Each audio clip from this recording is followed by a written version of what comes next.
You can just pour it over the shrimp at this stage before it's cooked. You'd never want to use a marinade that held raw shrimp as a sauce. One of your most frequently asked questions is, when do you close the grill lid, when do you open it? Well, when indirect grilling, it's always closed. When direct grilling, we use the rule of palm. If what you're grilling is thinner than the palm of your hand, you leave the grill lid open because it cooks so quickly, you want to be able to watch it. If you're cooking a big Bible-thick T-bone or porterhouse, close the grill lid so you keep the heat in. Cooking time here is really quick, about 2 to 4 minutes per side. Small portable grills like this or hibachi are great for grilling small kebabs like shrimp kebabs.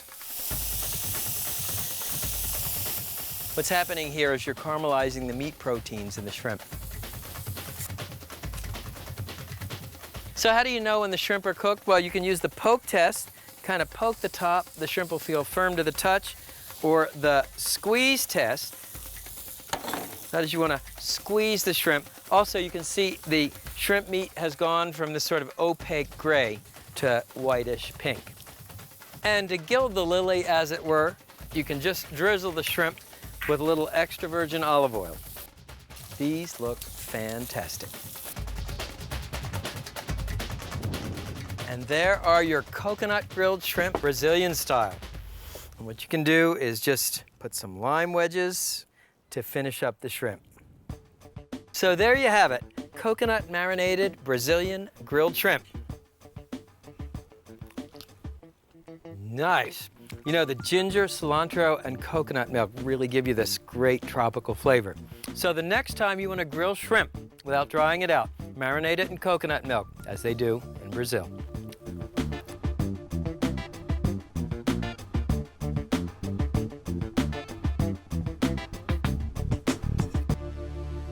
When choosing fish for grilling, I look for 3 qualities. 1, steak fish are great, fish that have a firm consistency that will hold up when you try and turn them on the grill. 2, I look for fish that have a lot of fat, a lot of oils, because this keeps the fish from drying out. And 3, I look for fish that has a lot of flavor. It's a problem that has bedeviled grill masters since the invention of the grill. How do you grill fish without drying it out over the fire? And how do you turn it without leaving half stuck to the grate? The answer is a simple tool and an explosively flavored marinade. Start with beautiful fresh halibut steaks. These are cut about 1 inch thick, the ideal thickness for grilling a fish steak. Next, the marinade. First add chopped fresh garlic. Then finely chopped or grated fresh ginger and chopped fresh cilantro. The Southeast Asian roots of this recipe are obvious. Then granulated sugar. What you want to do is pound these ingredients together. You'll notice I'm using a mortar and pestle. In many parts of the world, the mortar and pestle is used instead of a food processor, and it actually gives you a different and richer flavor. By the way, this mortar and pestle belonged to my grandfather. He was a pharmacist and he collected antique pharmaceutical equipment. It's nice to have him on the set in spirit. And you can see when you pound the ingredients in a mortar and pestle, they form this incredibly aromatic paste. The next ingredient is another typical Southeast Asian ingredient. It's called fish sauce. It's a pickled anchovy sauce, and it's used in Southeast Asia the way soy sauce is in China and Japan. Then add sesame oil and rice wine and salt and freshly ground black pepper to taste.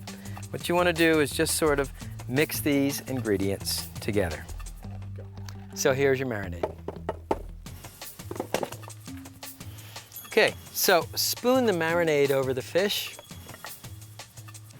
It smells really nice.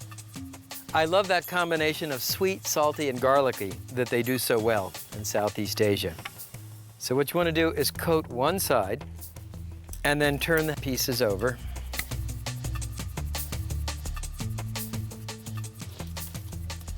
And spoon the remaining marinade on top.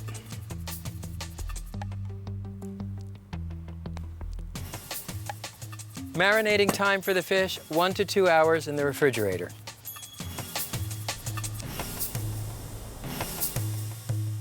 This is a grill basket. It's got a top and bottom panel connected with a hinge. And what you want to do is lightly oil the wires of the grill basket to keep the fish from sticking. Just go like this, and you can work over a baking sheet to keep from dripping oil on your cutting board.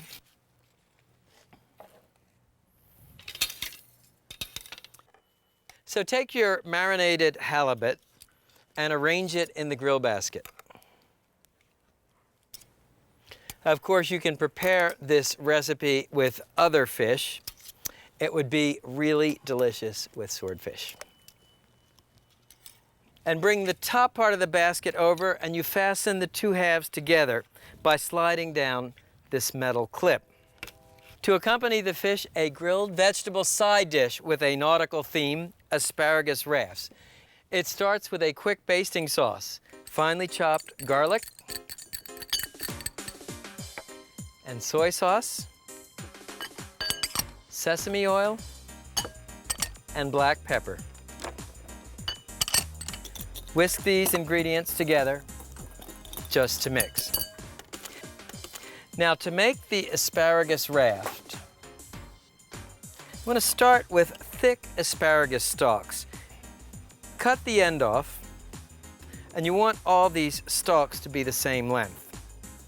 Now, using toothpicks or slender bamboo skewers, you want to pin the asparagus stalks together. What you do is just sort of come in through one stalk, second stalk, and so forth. I first discovered this technique at a fantastic rabatayaki in Tokyo, Japan. You do it at the bottom and then the top, and you can see why it's important to choose thick asparagus stalks. Now, the last step is simply trim off the excess ends of the skewers. And you can see what you wind up with looks like a raft. And in fact, if you're going to cook 1 pound or 2 pounds of asparagus, it's much easier to turn 4 rafts than it is to turn 20 asparagus stalks. Now, take that basting mixture that we made, soy sauce, garlic, sesame oil, and baste the asparagus rafts on both sides. Then sprinkle the asparagus with sesame seeds. I discovered this dish at what may be the single most expensive grilling restaurant in the world. It's called Inakaya, and it's in Tokyo.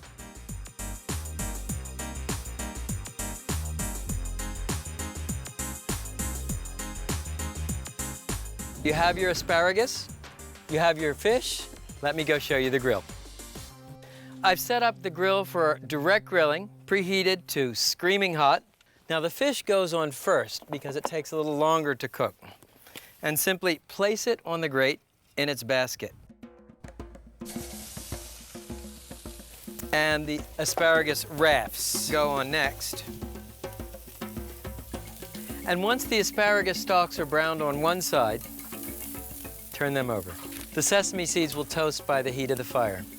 Now, people often ask me, well, how do I grill a whole meal on the grill? In fact, the vegetables are what you start with, because grilled vegetables served at room temperature are perfectly delicious. And once the fish is browned on the bottom, simply turn the grill basket over. No sticking, no breaking. Now I'll take off the asparagus.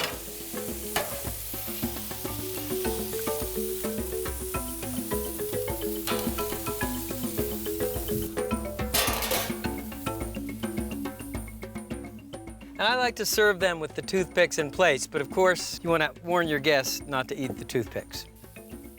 The fish looks ready. The way you test it, it's called the poke test. You actually press the top of the fish and you'll feel it break into clean flakes. So all you need to do is transfer the fish in its basket to a baking sheet. Remove the clip and remember to wear protective gloves. That clip gets very hot. Believe me, I speak of experience. And then just open the grill basket, and these look great. It helps to use a wide spatula. By the way, you can raft other slender vegetables like green beans and scallions. So just pull out the pins. That sesame flavor goes really nicely with the asparagus. That's really nice. You know, I'm such a sucker for that sweet, salty, garlicky thing from Southeast Asia. So now you know the secret to grilling fish without sticking. Cook it in a grill basket.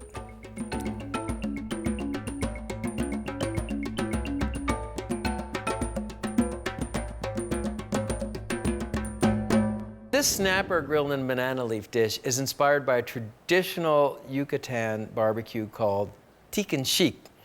Tican means to kind of turn or turn again because the fish was turned. And chic means marinade. In this case, the marinade is something called recado rojo, red marinade. And it's made with a very distinctive ingredient called achiote.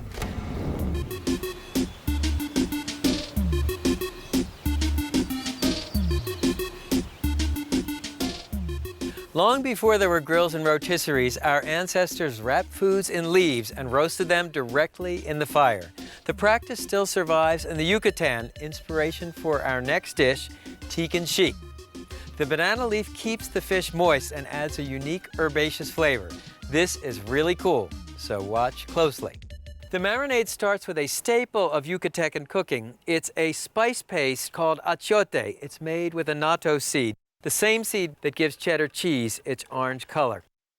The flavor is iodine and earthy, and it's totally unique. You can find achiote paste in Hispanic markets and in a growing number of supermarkets.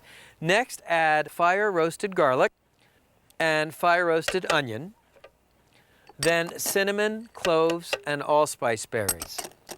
Black peppercorns go next, followed by dried oregano, bay leaf, freshly squeezed lime juice or sour orange juice, salt,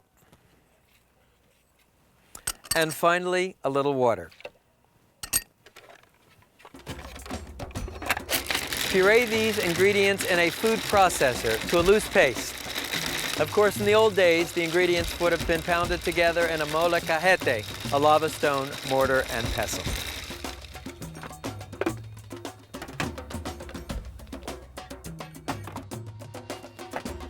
What you want to do is just spoon the recado rojo over the fish.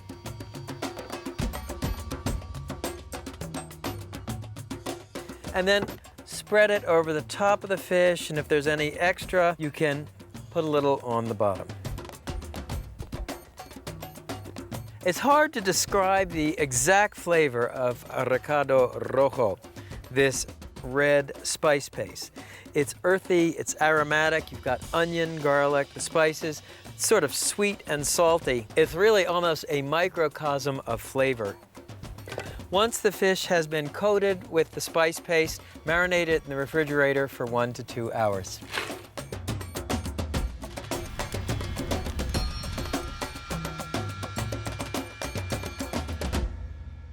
These are banana leaves. They're available fresh in Hispanic markets and frozen in most supermarkets. There are also mail-order sources. What you want to do is cut about a ½ inch strip off one end and set it aside. Then take an achiote marinated piece of snapper, place it in the center, and top it with an onion ring and a sprig of fresh oregano.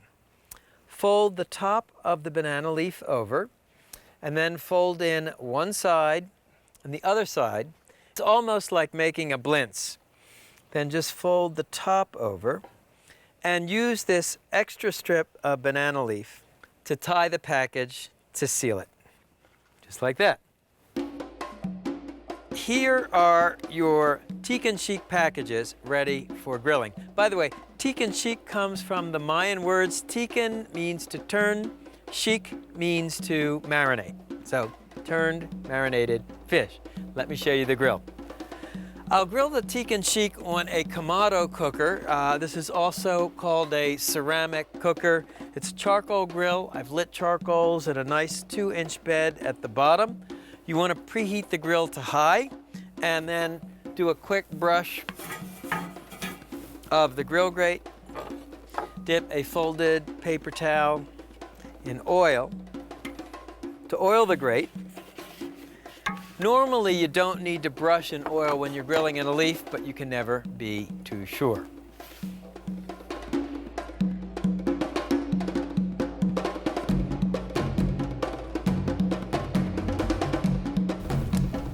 So once the banana leaf packets are browned on the bottom, simply turn them over.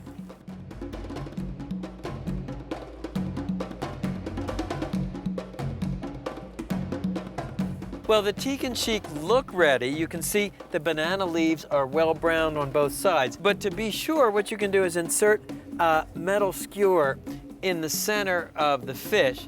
Leave it in for a couple of seconds, pull it out. If it's hot to touch, the fish is cooked.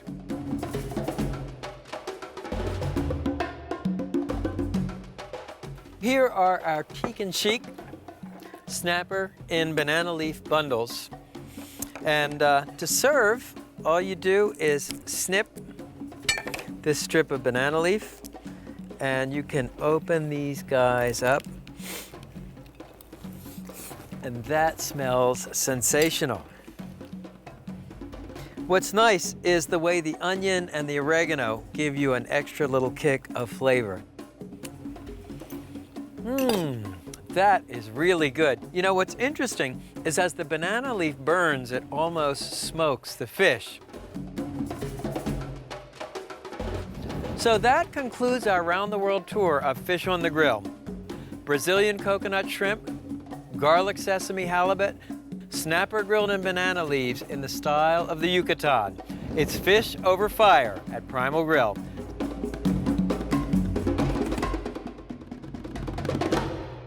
Okay, you ready? Sure.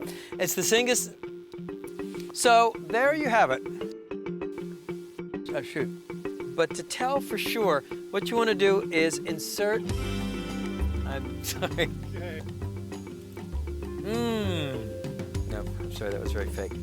So to get the.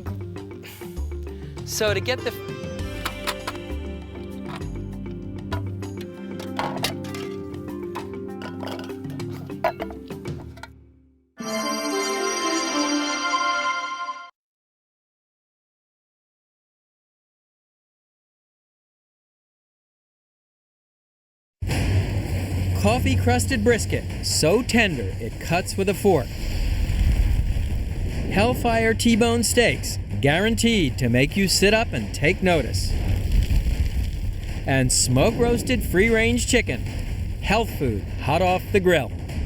We're grilling beef and game on the range. I'm Stephen Reichlin, and from the beautiful Esplendor Resort in southern Arizona, it's time to grill.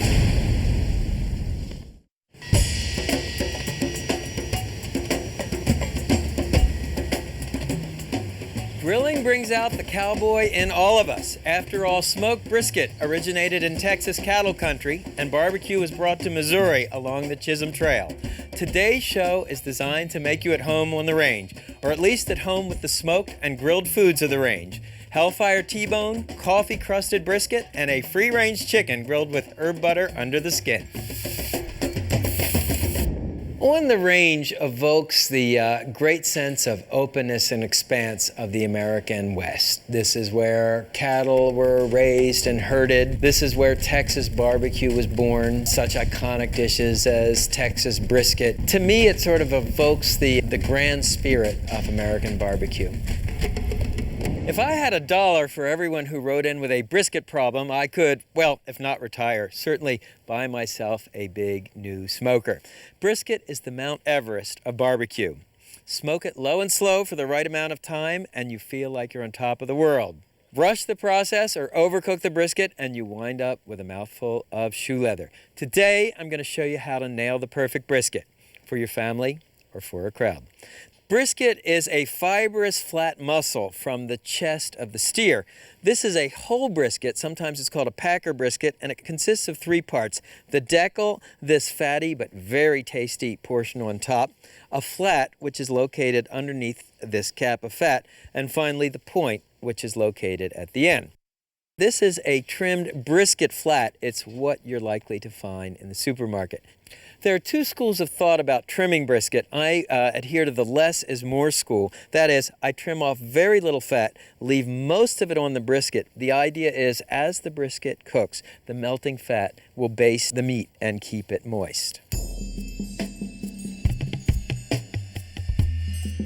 Now the rub. In keeping with our home on the range theme, the rub starts with coffee. Then we'll add an unexpected ingredient, cocoa powder, salt, pepper, paprika, brown sugar,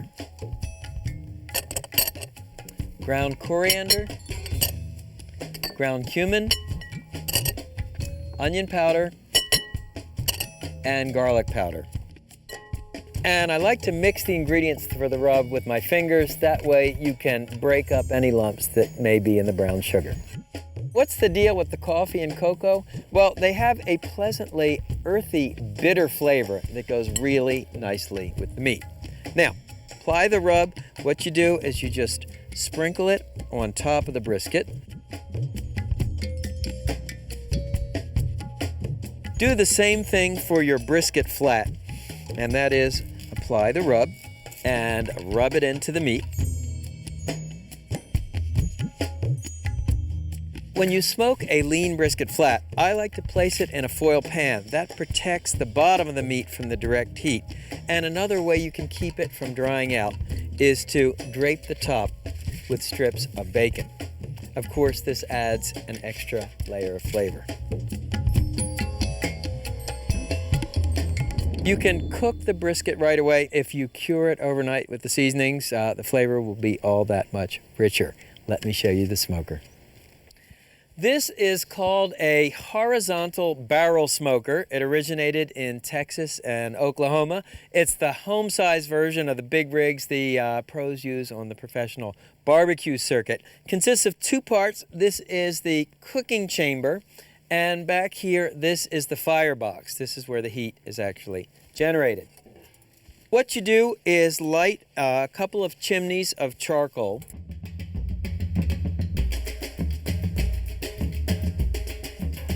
And what you want to do is this fat head part goes closest to the flame. The smoker's a little hotter on this end than this end.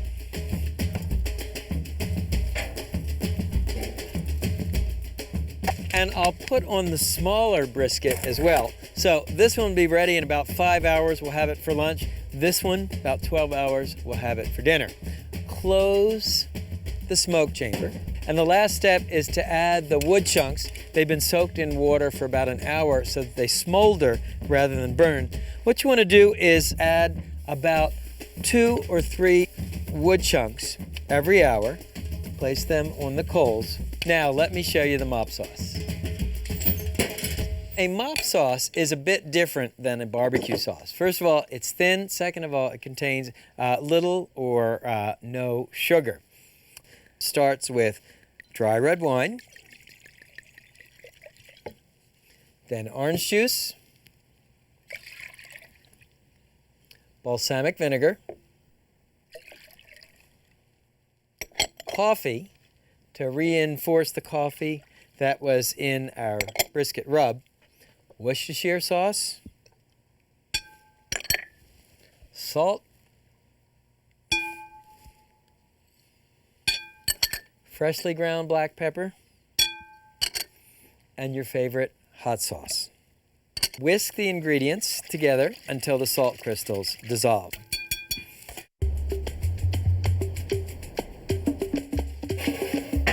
And check it out. This is our brisket after about 2 hours. So the way you use a mop sauce is you simply apply it with this tool. This is called a barbecue mop. You want to mop the meat once an hour until it's cooked.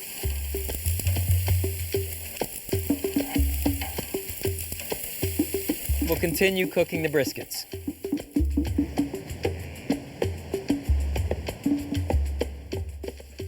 And that's what I'm talking about. That's what a Texas brisket should look like. Looks done. You can see it's reduced in weight almost by about 40%. but the way you check for sure is use an instant read meat thermometer. Insert it into the thickest part of the brisket. You want to be at 195 degrees. Bingo, we're right on the money.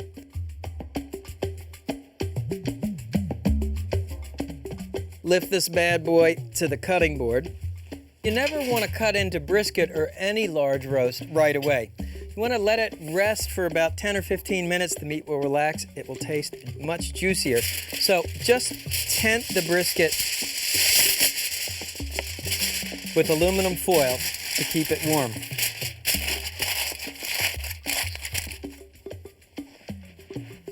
And here's the smaller brisket flat. I cooked it for 5 hours, took it off the smoker, and then put it back just to warm it. And here too, you want to tent it just maybe for 5 minutes, just to let the meat rest. And to serve with the brisket, this is some jalapeno cheese cornbread that we direct grilled to toast it. And this is a red eye barbecue sauce. Both recipes are on our website. So let's see how we did on the brisket.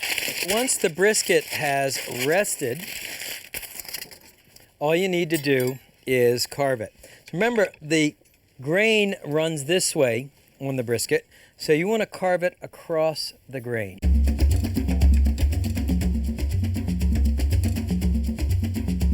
I like to put the sauce on the side of the meat so you can appreciate the spice and smoke flavors first before you taste the sauce.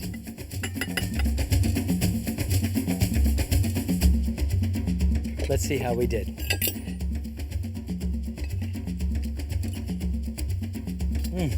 That brisket melts in your mouth. And the funny thing about the coffee, you don't really taste it as coffee, but there's a layer of flavor that's different than a standard salt and pepper brisket. So now you know the secret of nailing the perfect brisket.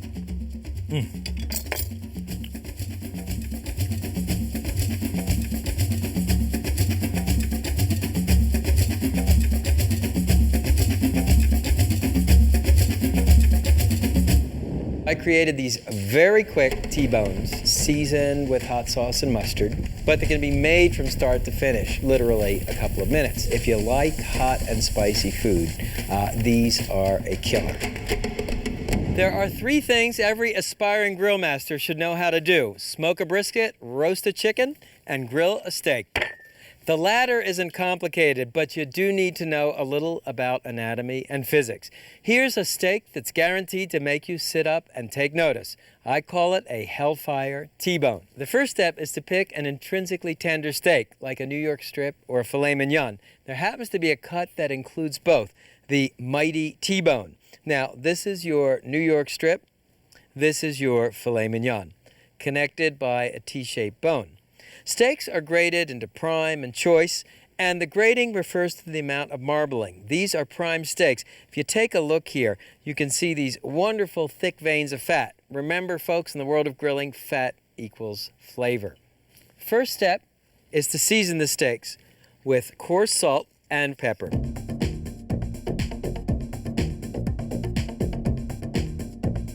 Now comes the Hellfire part. Brush the tops of the steaks with your favorite hot sauce.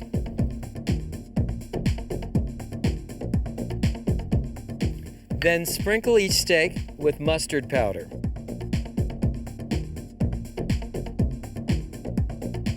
Finally, you can pat the ingredients into the meat with a fork. That helps the spices penetrate the meat more easily.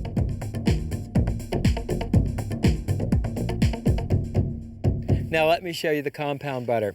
It starts with chopped chipotle chilies. Chipotles are smoked jalapenos. Finely chopped fresh cilantro and salt and pepper.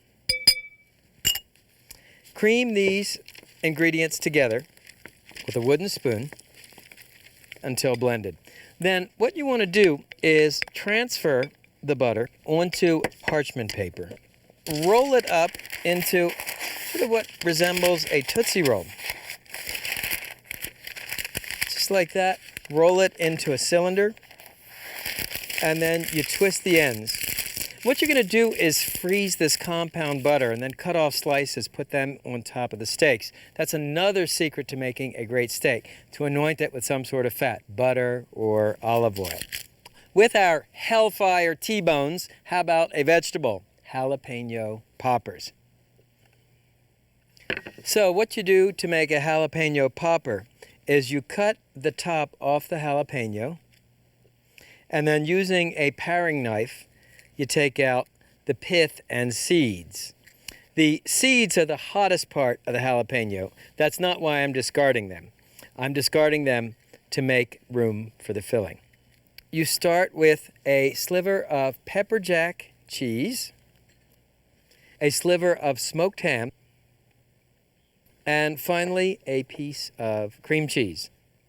Then stand the popper in a popper rack. There are many different varieties, and you can find them in grill shops and cookware stores. Okay, let me show you the grill. I have preheated the grill to slamming hot, and as always, we have our little Grill Master's mantra: keep it hot, keep it clean, a few strokes of a wire grill brush, and keep it lubricated, oiled with either a folded paper towel or an oiling cloth, dipped in vegetable oil and rubbed across the bars of the grate. The grill is set up for direct grilling. I have 4 burners set on screaming hot. That's where I'll cook the steaks. 5th and 6th burner are actually on low. That's where I'll grill the poppers.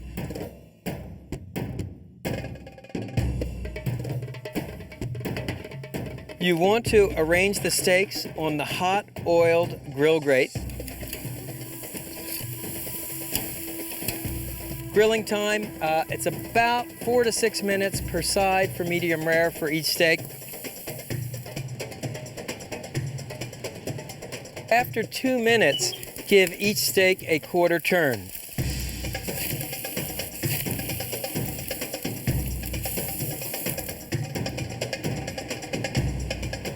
How do you know when it's time to turn the steaks? Well, the blood will actually purl up on the top of the steak.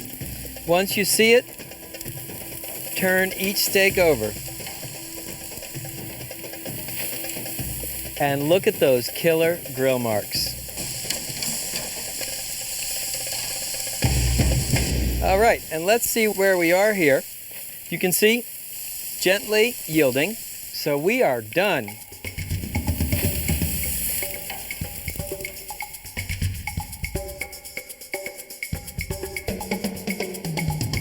And to finish each T-bone, remember our compound butter. It's been frozen, so all you do is unroll it and cut off a disc of that chipotle butter. This is one of the constants on the world's barbecue trail and one of the secrets to a great steak. Anoint it with some sort of fat. For example, in Italy, they drizzle a bistecca alla fiorentina with extra virgin olive oil. Peter Luger's in New York adds a spoonful of melted beef fat. So let's see how we did. I'll cut off the filet mignon portion here, and you can see it's an absolutely perfect medium rare. Now a popper. I call this paradise on a plate. The mustard, hot sauce, and chipotles give this guy a triple blast of heat. And the jalapenos, that cheese and ham really does a nice smoke thing. So there you have it, Hellfire T-bone with jalapeno poppers, because some people like it hot.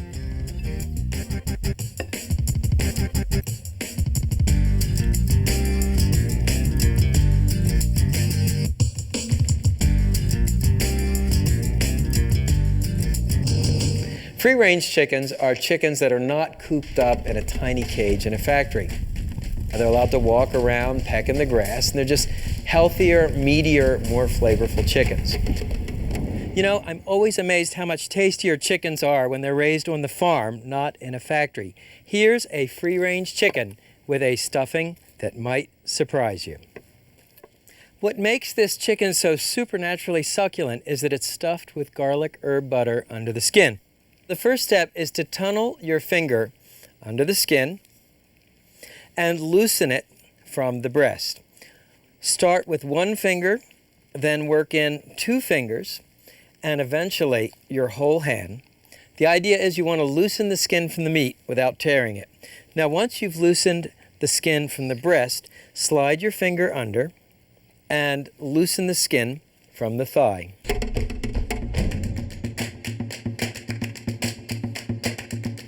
Breathe a sigh of relief. The hard part is over. Now the garlic herb butter. You want your butter at room temperature, but not soft or melting. To it, add finely chopped tarragon, chives, and other fresh herbs, Parmesan cheese, roasted garlic, salt, and pepper. Cream these ingredients together with a wooden spoon. Once your butter is ready, take a spoonful and stuff it under the chicken skin. Massage the butter down over the breast, down over the drumsticks and thighs. One last step, take a couple of whole tarragon sprigs and insert one on the right side breast and one on the left side breast. And you'll see the sprigs once the butter melts into the skin. And here's a cool technique for trussing the chicken with a bamboo skewer. I learned this from my son Jake, who's a chef in New York. Insert the skewer through the drumstick under the bone, and then bring the skewer around to the other side and insert it through the drumstick this way. Now cross the legs over, one over the other, and push the skewer through the bottom of the chicken. Break off the top. Here's your chicken ready for roasting. I'll just keep it on ice while I show you the wood and how to set up the grill.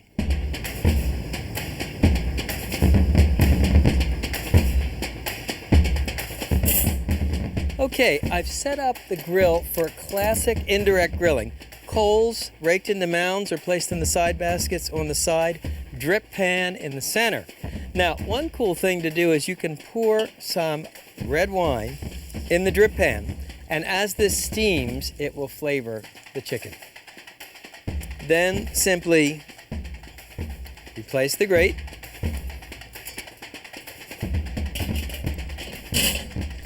Place the chicken on the grate directly over the drip pan between the mounds of coals. Now here's an interesting wood for smoking. These are wine barrels that have been cut into chunks. I've soaked them in a little water and red wine. So what you want to do is simply take a tongue full of chunks and place some chunks on one mound of coals, and then we'll place some chunks on the other mound of coals. So you'll get a smoke that has both oak flavor and wine flavor. Finally, place the grill lid over the grill. Situate the vent so it's between the mounds of coals. That will enable the smoke to be drawn evenly over the chicken. Close the vent holes, brings the temperature down to obtain a temperature of about 350 degrees. Cooking time, 1 hour and 15 minutes.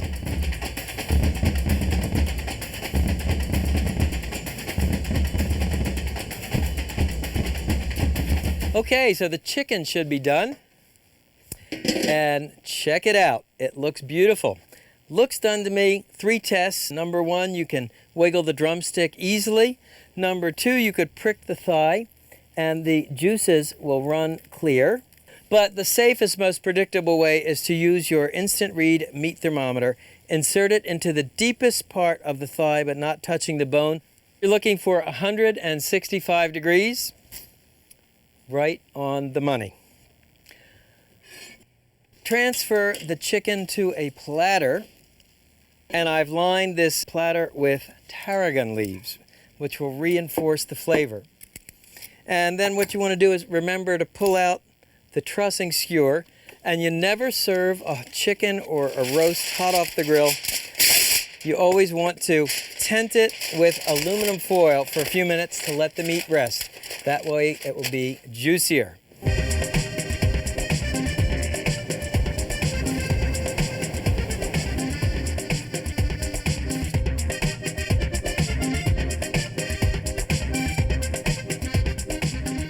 That looks really nice.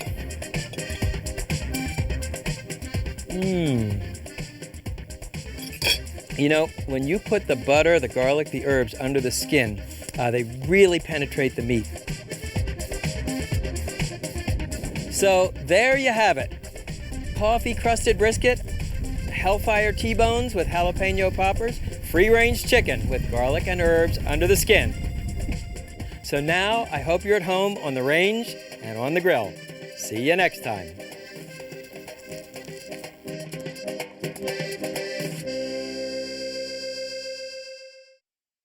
Barbecue was brought to Missouri along the Chisholm Trail. Sorry. You know, I've always been amazed how much tastier our chickens... Sorry. There are 3 things every self-aspiring...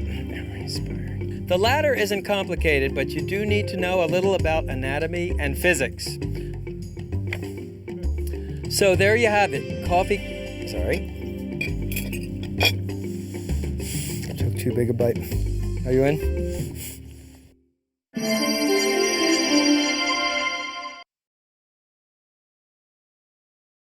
I love eggs. Eggs cook always fried, scrambled, into an omelette, in cocotte, hot cooked or baked. They are perfect for breakfast, lunch or dinner. I buy organic eggs from my friend and I recommend that you buy the best quality, the freshest you can find. I bought a lot of chickens and I've included some of my favorite chicken here too. I'm Jacques Pépin and I'm cooking at home.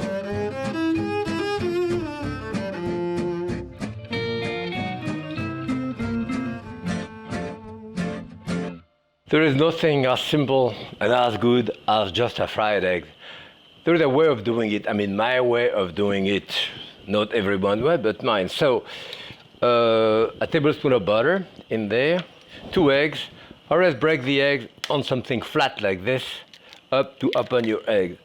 Otherwise, when you do it on something pointed like this, it pushes the shell inside, often break the yolk and introduce bacteria. So something flat.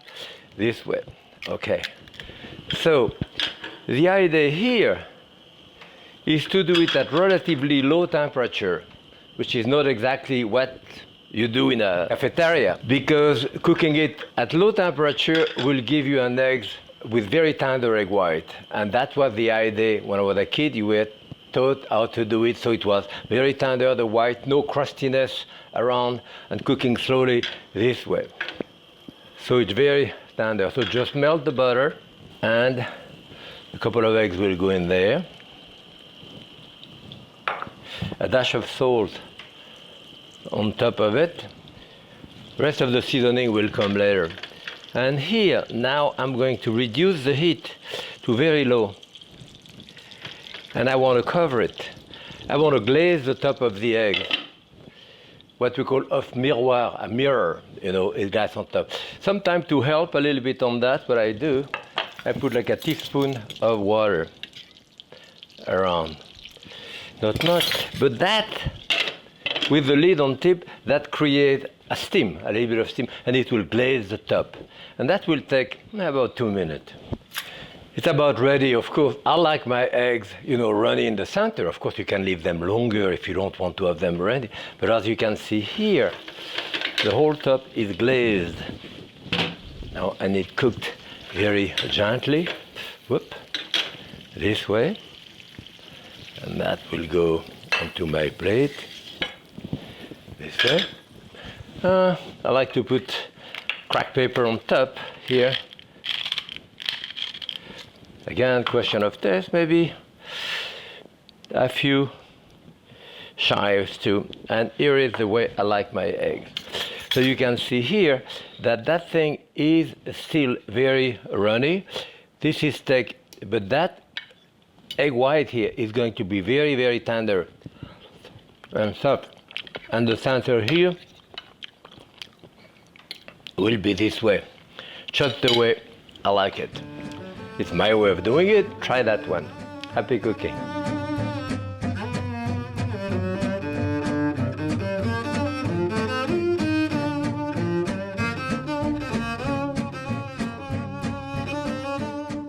You know, when I don't know what to do for lunch or dinner even, I usually end up with eggs.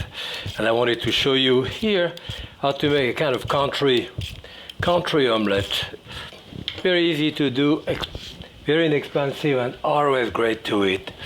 So the first thing on this one, I would start with a couple of tablespoons of oil. This would be an omelette for 2 people. I mean, very generous. Yeah. And there I'm doing it with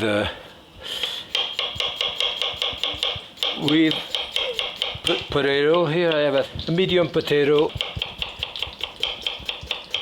half an onion, and you want to saute your potato and your onion first. Okay, so here they are, potato and onion. It's going to take about 4 or 5 minutes to cook, a dash of salt on top of it, of course.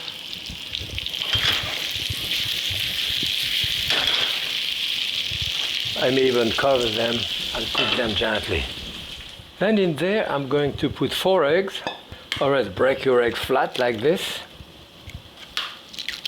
Inside salt, pepper, chives. I do use a lot of herbs.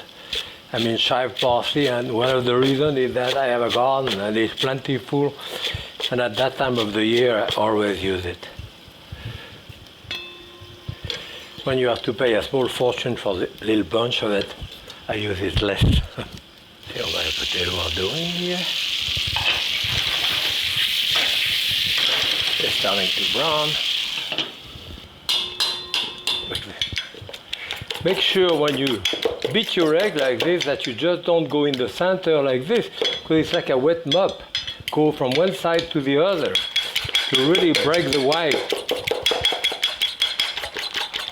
So you don't have long streak of egg white.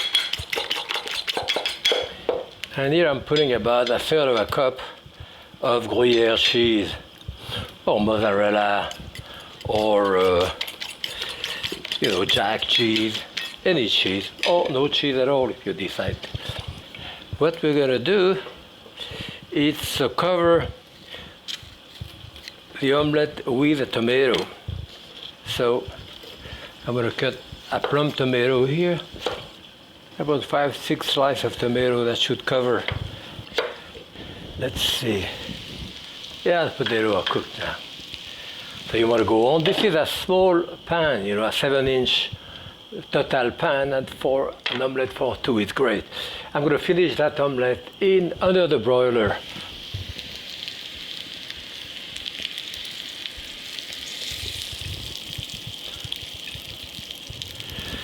And as you can see here, I'm going to bring them around to mostly cook them. But I still like it slightly wet in the center. That's purely a question of preference, So now I'm going to put my tomato on top.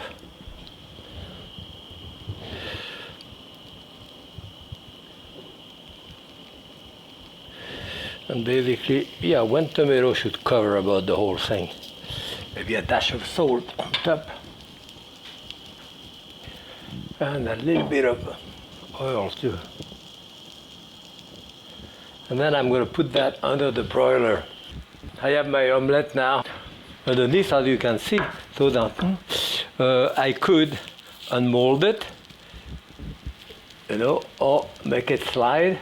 Usually, with a good non-stick pan, it should slide out.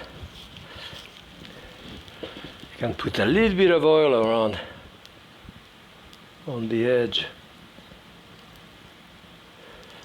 Okay.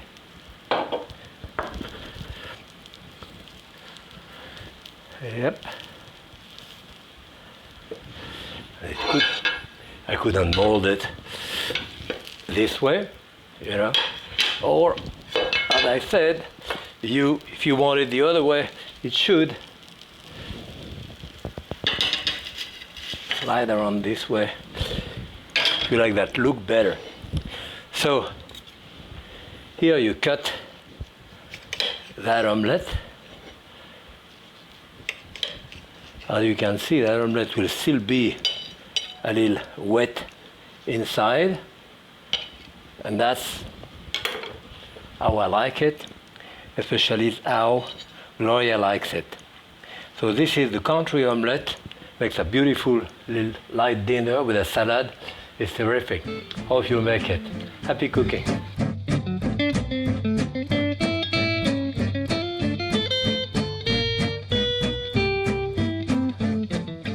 I do those eggs, scrambled eggs, for a special party in summer when we play pool. I want to just show you how to do it. I have 3 eggs here. Dash of salt, of course, pepper. And 1 tablespoon of butter. There, and put 2 milk here. And beat your eggs. Beat your egg with that. I like to beat it with a fork like this. You have to be careful when you do that. Often people just turn the eggs and you have long streak of white. No, you have to beat it from one hand to the other to break that white, you know. That's it. Okay, 3 eggs. And then in the French style, eggs are done with a whisk, and you really beat it a great deal to prevent it from cooking too fast. So if it goes too fast, I remove it from the heat, go back again to get the smallest possible curd. Very tiny curd I want. Scrambled egg. This is also the style that we do an omelette. So you want to have a very creamy mixture. Watch out, because at the end, especially on a small quantity like this, the pan is going to be continue getting really hot and it continue cooking. So sometimes if I do a large quantity, I keep a little bit of the raw eggs, and the raw eggs I put at the end. You see, I can see the bottom of my pan now, so I know it's basically cooked enough. And this here, okay, when I have it this way, I remove it so it doesn't continue cooking more. And as I say, I can cool it off with a little bit of raw eggs, or basically we use a bit of cream here. 2-3 tablespoons of cream. That will stop the cooking. Stop the cooking a little bit, give some creaminess and so forth. So the eggs are done in second there, and they want to be very soft and creamy. This usually I season with a little bit of chive. Here I have a tablespoon of chive. I like tarragon sometimes. And we serve that at room temperature. And for the special party, I use those Chinese spoon like this to serve the eggs.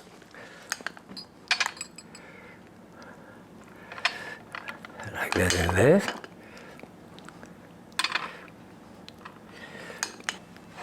You pat those eggs around just like this, it's perfectly fine.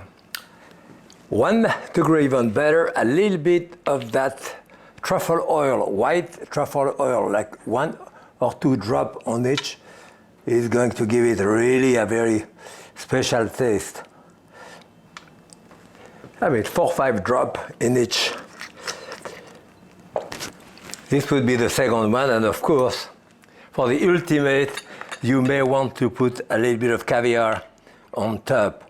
This is a caviar from Oklahoma, done with the paddlefish hackleback, which are the sturgeon, which grow, as you know. Caviar, anything which is called caviar has to be done with the egg of sturgeon. Otherwise it has to be specified, like salmon caviar and so forth.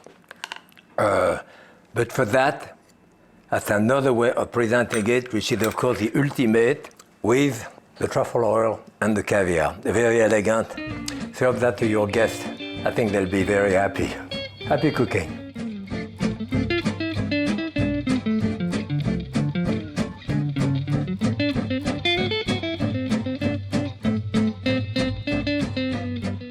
I love eggs, and often for my dinner, I cook an off cocotte like that. I'm going to show you with seafood sometime.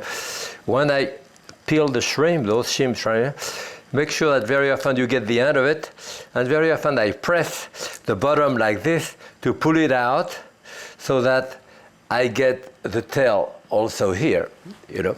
Okay, a little bit of saving. So here I cut that into 3 pieces, let's say. I have 2 scallops here that I'm going to cut in half, and 1 mushroom that I'm going to cut in 2 pieces also.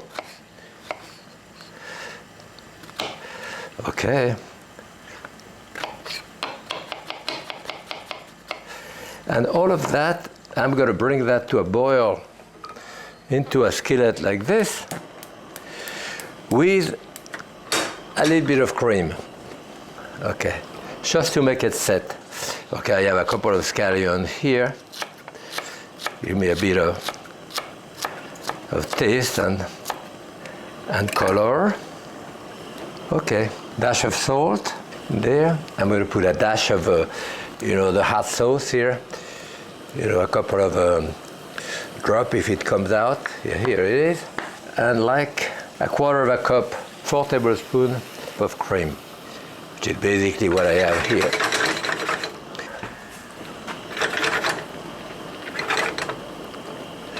I just want to set up the shrimp. See, the shrimp are turning red, like this. So that's all I want to cook them just a little bit. Of course, you can do that with salmon, with other fish, and so forth. Okay, so I put it into my bowl.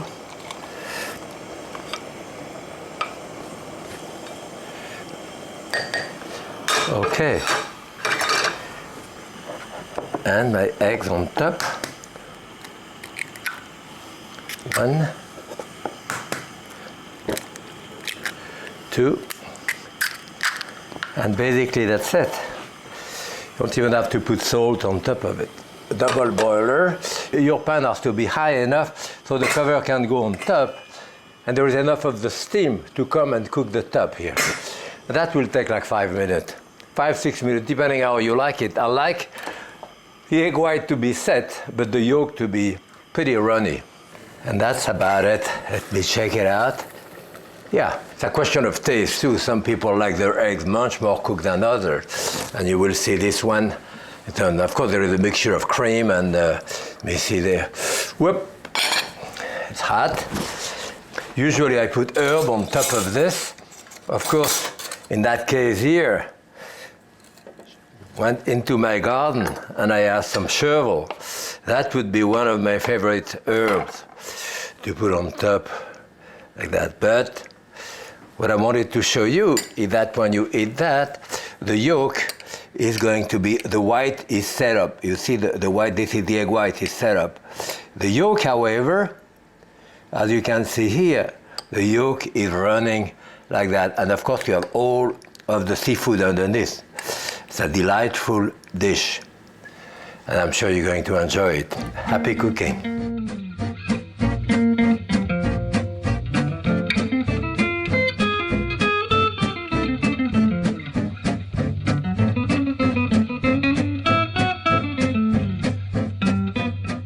I love eggs in any form and shape, whether it's omelets, scrambled eggs, gratin of eggs too. I have hard-cooked eggs here that I wanted to explain to you how we do it. You see, first it's eggs of very good quality. I have a friend of mine who raises chicken close to my house, and I go there to pick up the eggs. Otherwise, buy organic eggs in the market now. Frankly, it's a little more expensive, but very minimally for the quality. You have a round egg. On the round part of the eggs here, I make a hole here with this, with a thumbtack. And what it does, there is that air chamber. When you put it in boiling water, the pressure releases here and it prevents the egg from cracking. If you don't do it, it's fine. You lower it in boiling water and bring it to a light boil and boil it for 9-10 minutes for that size of eggs. And then after that, it's important, pour out the water, put cold water and ice in it. if you don't do this, the sulfur stain the eggs and go around the yolk, and it gets all green around there with a strong smell of sulfur.